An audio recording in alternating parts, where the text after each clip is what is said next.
India, meron din ba mga homeless dyan? Alam ko, worldwide naman yata yung problema rin, di ba?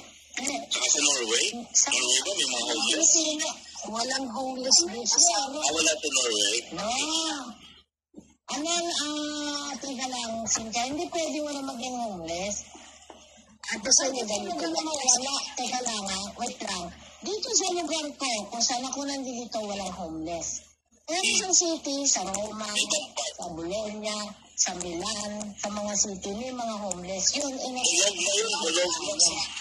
Kapatid, bulog na yun, bulog na. Dito sa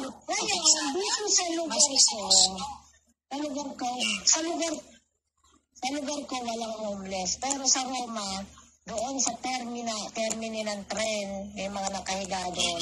Kahit dito sa amin, 1 hour ago sa terminal ng tren, may mga nakahiga sa gilid-gilid na homeless. Meron. Ano nga ito pwede wala sa mga gilid-gilid? Kasi, yung mga walang bahay, tinutulungan ng gobyerno magkabahay. Ay, hindi ko lang alam. Kasi sa loob din, may nakikita ako may mga nakahiga sa tabi, talagang tinutulungan nila, nilalagay nila sa isang parang, hindi ko alam, apartment. Refugees na, binibigyan ng bahay. Dito talaga. Dito rin, mga refugees, Cynthia, marami din may mas maraming refugees dito, barko-barko ang pumapasok, pinili. Yung sinasabi ko ng mga homeless sa tabi-tabi ng sa may terminal ng tren, meron pa isa-isa. Kasi mga bago-bondo kung tawagin ng mga barbenem. Dito rin, Cynthia. Meron. Ang mga nakakover sila ng pagkakapal-kapal ng mga cover ng binigyan sila ng mga meron. Hindi ko lang alam. Napakaya ng mga Norway. Kasi binibigyan talaga sila ng bahay. Kasi sa mga refugees din, marami. Maraming bahay. Ano mga tinatawag kong homeless dito? Yung mga yung mga homeless ang sinasabi ko yung mga matatanda na balbas na, mahaba na balbas, yung parang may mga pahataw-hataw sa may tren. Kasi halos lahat ng bansa may mga homeless ang Amerika, naiintindihan kita, pero ang Amerika, napakayaman, pero may homeless. Di ba?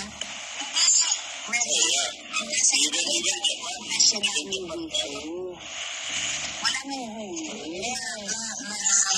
Ako dito nawawala ng trabaho, nawawala ng bahay. Pinupuntahan kasi kumbaga sa atin yung tumutulong ba ang mga walang makain, binibigyan talaga sila ng shelter. Meron din dito hindi lang. Sila, pag meron na silang shelter, iaano sila sa course kasi dito. Tapos, inaano sila, nahanapan sila ng trabaho. Meron din sila nasa pambela. Okay na sila sa trabaho, tapos bibitawan na sila ng gobyerno. Ano bibiyan? Pagkalaglag ako, lobat ako. Pagkalaglag ako, lobat. Sabi ko, walang homeless talaga dito. Kasi nga, hindi umaabot na maging homeless yung mga tao na, lalong-lalo na Norwegian or ibang tao dito na mga hindi talaga. Kasi, example, may makita ng parang, basta wala talaga dito ate. Hindi pinapahabot na titira yung tao sa kalsada. Binibigyan talaga sila ng shelter. Libre lahat. Wait lang. Cynthia, tinignan ko sa Google. Homeless man in Oslo, Norway, wearing a Donald Trump make American. Ayan ang nakasulat. Homeless man in Oslo, Norway, wearing a Donald Trump make American. Isang matanda ito, gusto mo screenshot ko, pakita ko sa'yo. Mayroon, hindi pwede lahat ng bansa walang homeless. Meron yan, hindi lahat pwedeng bigyan ng gobyerno ang mga homeless. Ayan, no? Ang dami ako sa Google, no?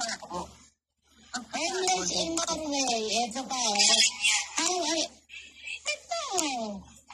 ito lang pa, how ended up homeless in Norway during winter. How I ended up homeless in Norway during winter. Kaya nga, meron nga homeless. Wala pa.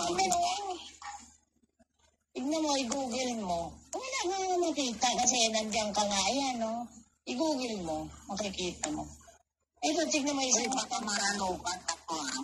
Tignan mo isip ka. Isang matanda, ang sinuot niya ay, ni Trump. Ito, meron din, di pwede nga. Nagsasalita, oh. Tell me about homelessness, how you're living. How many? Tell me about homeless in Oslo. Where do you sleep last night? I'm sleeping on the street, sabi. Naka-Google Translate ng English, oh. And yan, sabi gano'n. Ayan, oh, meron. Hindi pwedeng lahat, Cynthia. Meron. Hindi pwedeng mo mawala ng homeless sa bawat bansa. Meron yan. Dito, ang daming refugee galing sa Albania, sa Morocco, barko-barko. Pagdating dito sa Lampedusa, yun yung Lampedusa ng parang yung daungan. Papapasukin ng Italia. Ayun, ikukuha na sila ng mga hotel, bahay, bibigyan ng $30, €30 nga a day. Kaya nga nagagalit ang Italia. Bakit tanggap kayo ng tanggap? Kami dito, hirap. Pero pakain kayo ng pakain. Eh, walang magawa. Eh, nang gano'n ng ano eh. Ngayon, hindi pwede. Meron kayo na sila. Okay, sige. Kaya na rin tayo. Gabi na.